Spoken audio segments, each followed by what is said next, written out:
Welcome to my gold farm guide for Vampire Survivors. This one will focus on a single run, that means the 30-minute runs and then you quit or die. And the follow-up guide will be an endless run that will not be with Queen Sigma.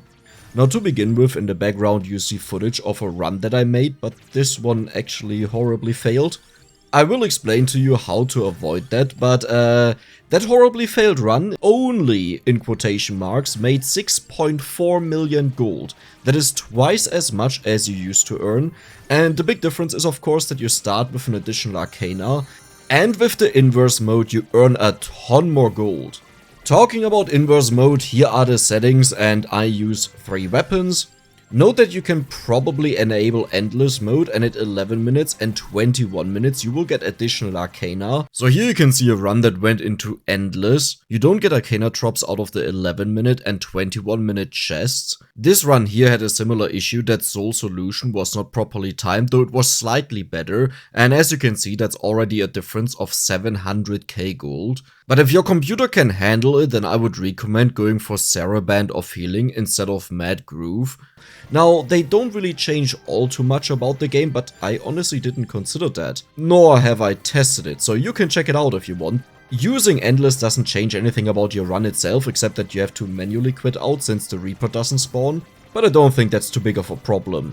First of all, I would like to talk about Queen Sigma. Queen Sigma is an overpowered character in the game. Not only are the stats boosted like crazy, every single level up she gains 1% growth and 1% might. So the main benefit of her is that you kickstart your run insanely quickly, like the same reason why people take Garlic to just really quickly get level ups and get all the main weapons, but Garlic falls off later on quite a lot and it's worth that sacrifice, so you can imagine how good Queen Sigma is, because her power stays. Let's talk about the weapons of choice, and this is very different from an endless run. All we need here is, well, Victory Sword because we have to, Greatest Jubilee, which just helps us to keep up the gold fever. Now to be fair, on the Bone Zone you don't really require it, you can just run around and collect the gold bags, but it makes it a lot easier, not always will you quickly find one, so it's more reliable. The last weapon of choice is Lightning Ring, and I would like to talk about this for a moment. Since we only play for 30 minutes, the enemies won't scale that much. That means we don't need super powerful weapons, and instead we need weapons that clear the screen. And Lightning Ring is perfect for that.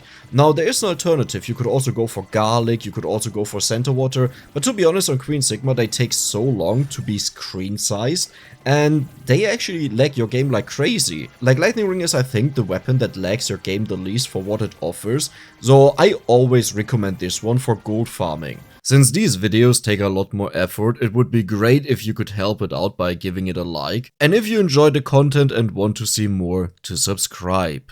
The 4 Arcana of choice are Wicked Season, Silent Old Sanctuary, Boogaloo of Illusions, and Disco of Gold.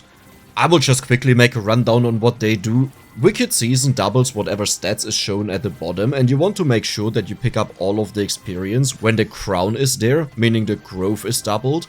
And every 2 level ups you gain 1% in growth, luck, greed and curse. Silent Old Sanctuary gives you 3 times 8% cooldown reduction, as well as 20% bonus damage. In other words, it does this per empty slot that you have on your weapons list. Yes, the crossed out weapons count as empty slots. The reason why we take Boogaloo of Illusions is just for the area bonus that Lightning Ring can hit more enemies. And we take Disco of Gold this early that we can get the gold fever going, since this is the main income that you have in these runs. Now the next 2 Arcana you'll get them on very high levels. The first one that I choose is Mad Groove. At this point you pretty much have your build almost maxed out, and then you can just pick up all the items from the Guardian, since they can be an issue to deal with, but at this point the Victory Sword makes short work of them. As the 6th Arcana I chose Twilight Requiem. It gives an explosion to the Lightning Ring whenever it expires, whatever expiring is supposed to mean for the Lightning Ring, but it scales up with Curse, which is beautiful since this means it deals more damage than it usually would. Now if you can actually pick up an Arcana at 11 minutes and 12 minutes, if you take a look at the rest of the Arcana there's nothing all too amazing. You can definitely go for Slash to have more critical strike, and maybe a Mount, but I can't think of something that would be really good for you. Now I would like to talk about the items that I chose. Empty Tome, definitely for the cooldown reduction. Crown is very nice, just that you level up faster, which also gives you more Wicked Season bonuses. But since Queen Sigma gains 1% growth and 1% might per level up, it just helps you a lot overall. The Stone Mask is a nice support for a little bit more gold. Toruna is there for a stat boost but also the curse boost. Ken Labrador helps that you hit more enemies with the Lightning Ring, though you may substitute this with Skullomaniac. And finally we have Attract Orb, though I would recommend that you banish it at level 2 or 3. Pretty much what you want is that it's just enough or a little bit more to collect all the gold bags around you from the Greatest Jubilee, the breakables that spawn, but you don't want it to be too much that you collect experience that you don't want to collect yet. Now you may ask why not take Clover, because this helps the Greatest Jubilee. We already get enough gold bags out of it. Like, Greatest Jubilee is not really there to give us bonus gold, it's rather there to make sure that the gold fever keeps going.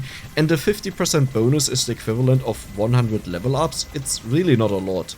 Now you can say the same thing about the Stone Mask, though the Stone Mask affects everything, and not just the Greatest Jubilee, how often it gets triggered, and you'll see, it gets triggered often enough. Another item you could choose is Spinach for bonus damage. I personally never needed it, but you can give it a try if you're struggling with enough damage, which honestly shouldn't be the case if you do exactly what I'm doing. Now let's talk a little bit about what went wrong in this run, and it's easily explained. At 10 minutes a boss walked on top of me and dropped a chest, which forced me to evolve Victory Sword into Soul Solution. Now it's not a problem if you get Soul Solution, in fact it's a very nice AoE clear.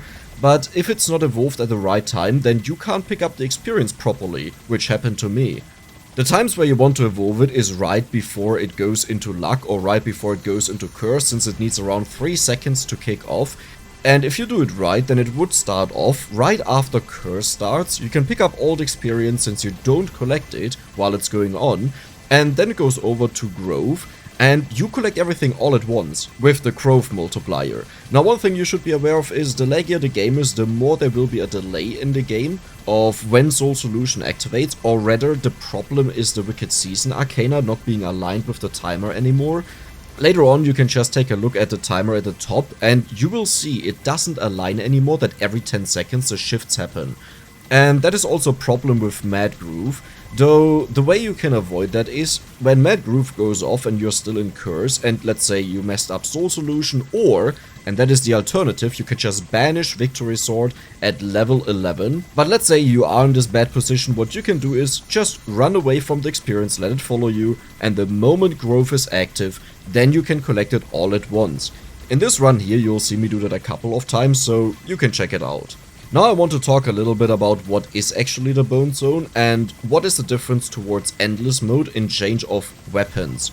To understand, the Bone Zone has only 2 drops out of the breakables, it's the coins and the gold bags. That means you won't get freezes or vacuums or things like this. Additionally, the Bone Zone also gives you the highest gold multiplier with 300%. The only issue is that this is the only stage where the enemies naturally scale in HP growth per minute, and if you combine this together with Inverse, with Endless, and then also the growing curse that you have, then these enemies become quite tanky very fast.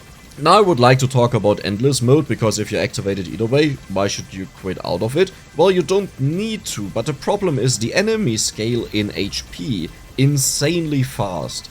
All in all, it's a lot more worth if you just keep going, since you have such a high level and bonus stats that you don't want to reset back to 0.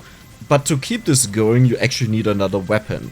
And my weapon of choice is usually Death Spiral. This heavily relies on how far you want to go. The best growing weapons are Axe, Heaven's Sword, and Death Spiral.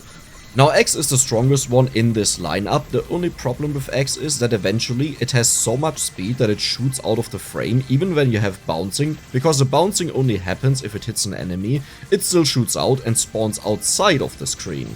Heaven's Sword has a similar issue, but as long as you have bouncing, it's totally fine since it bounces off the screen and it will always stay there no matter how big it becomes, though I did have runs in the past where I had so much area and speed that it just despawned completely like the Axe, though it did take a lot longer. Heaven's Sword also has an amazing scaling because it has a higher crit than Death Spiral has, so I would recommend this if you plan to go for just a few hours.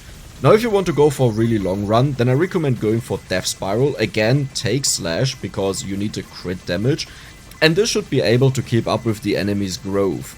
Now I will not go further into this because I'm still trying out if you want to use Gorgeous Moon, if that's better, or some other options, so I can't go too far into that. But this information should be enough that if you really want to go for Endless mode, then you can already do it. This was my gold farm guide for Vampire Survivors, and if you enjoyed it, then don't forget to subscribe and let me know how it worked out for you.